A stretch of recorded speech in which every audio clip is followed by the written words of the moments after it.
All links for this video will be in the description. First thing you want to do is you want to have LiveSplit downloaded, and you also want to download AutoHotkey. When you download AutoHotkey, you want to make sure that you're downloading the 1.1 version as opposed to 2.0. And then you want to go to the GitHub page linked in the description, and there you will download LuckySplitter, the latest release. Now that we have that, we're just going to extract it, and then we're going to take this file out. I'm going to take this chance to rename the file. You can rename it whatever you want, and then you can store it wherever you would like. Now in this file there are 2 scripts and a PNG file. We're just going to focus on the TSS AutoSplitter for this first part. If you play on full screen on a 920 by 1080p monitor, then it should be fine just as the defaults as they are. But if you play on a different resolution or you play windowed, then we'll go and we'll edit that later. Next thing you want to do is you want to go into LiveSplit. You want to go into your controls. You want to change your start split button to numpad 5 and your reset button to numpad 4. And now the split should be good to go. You can double click TSS AutoSplitter, and I'm going to open up the Doodle launcher now to demonstrate it. So now if we do TSS normally, the timer should start while we're doing it automatically. And there we go. This splitter will work for any category as long as it starts with TSS. So you can use this for all trophies, all scrolls, whatever.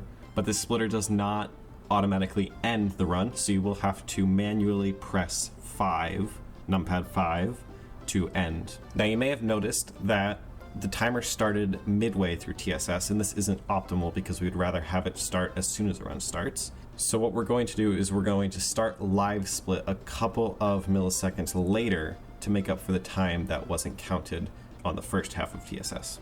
How this splitter works is it checks if you clicked the top left of the screen, and then it checks if you clicked the middle of the screen where the skip tutorial button is. From the time you press space to start a new game, click the compass, and then move your mouse to click the skip tutorial button, that is all not counted.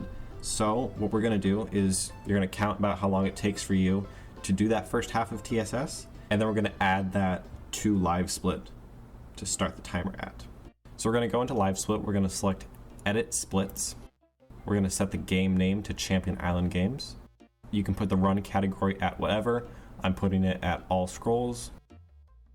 And then we're going to start timer at whatever, how long it takes you to do the first half of TSS.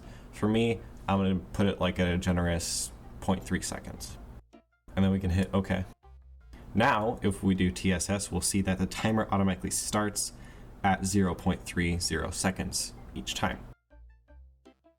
And if you play on a 920p by 1080p monitor in full screen, that's all you have to do. It is now working for you. If you play on a different size screen or you play in windowed, we can modify the values in the script to account for that. So I've got a windowed version of Champion Island Games here, and we're going to walk through the process of setting up the values.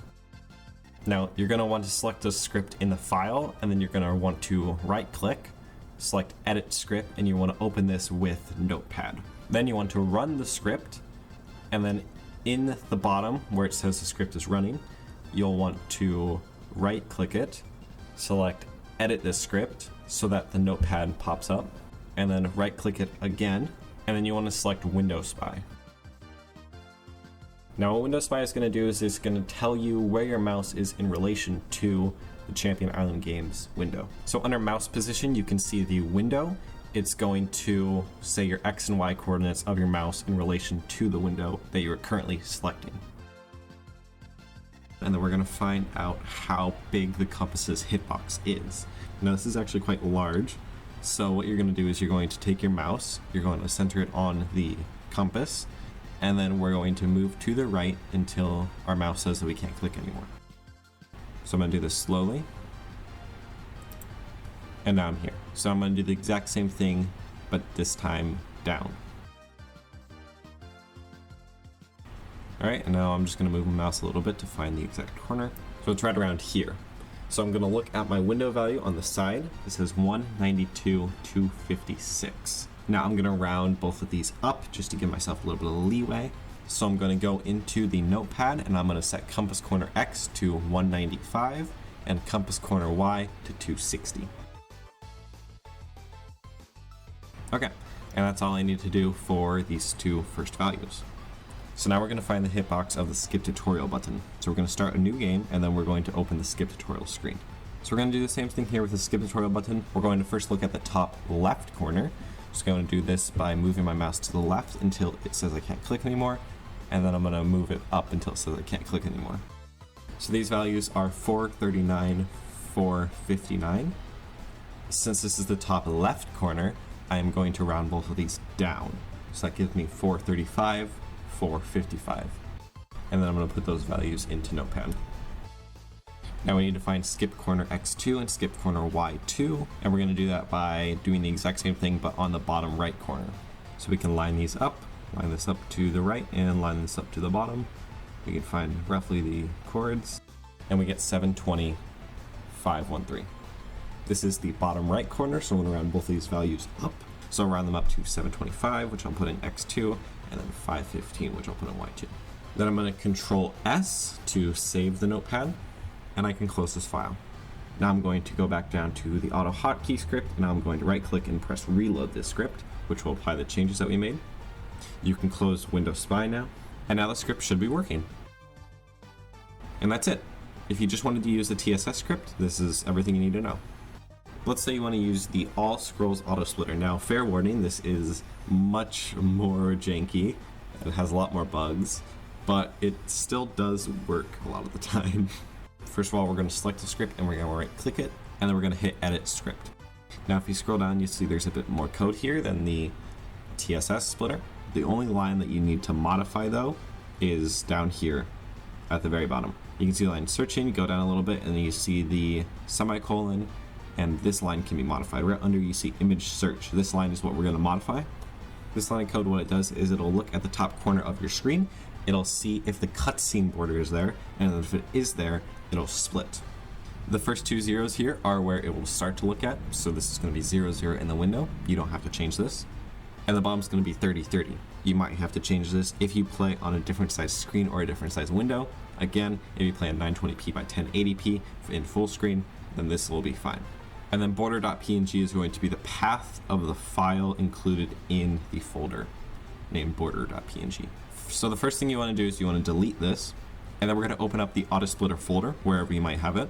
Make sure you've renamed the folder and you've put it wherever you want before you do this next step. You're going to select the border.png file, then you are going to shift right click it. Go down to where it says copy as path and select that. Then we're going to go back into Notepad, and where border.png was, we're going to paste in the path we just copied. So paste it in and then remove the quotation marks on each side. Now we can Control S to save the notepad, and then we can exit. Now there's a couple things you need to change in Live Split. First of all, I'm going to open up my Live Split with all of my splits. And then we're going to open up Live Split's controls because there's one more key that we need to change, and that is we need to set undo split to numpad 6. This is going to be your debug hotkey. I'll show you how to use it later. And now the splits should be working. The All Scrolls splits includes TSS script in it, so you only need to run that one. You can see when I do TSS, it starts automatically. And when I start the next sport, it'll split. This works by detecting whenever you press space to enter a sport, and then half a second after you stop pressing space, it'll see if you're in a cutscene, and then it will split. So if you keep spamming space while you're in the cutscene, it won't stop, but if you just spam space normally and then you stop when you're in the cutscene, it'll split normally.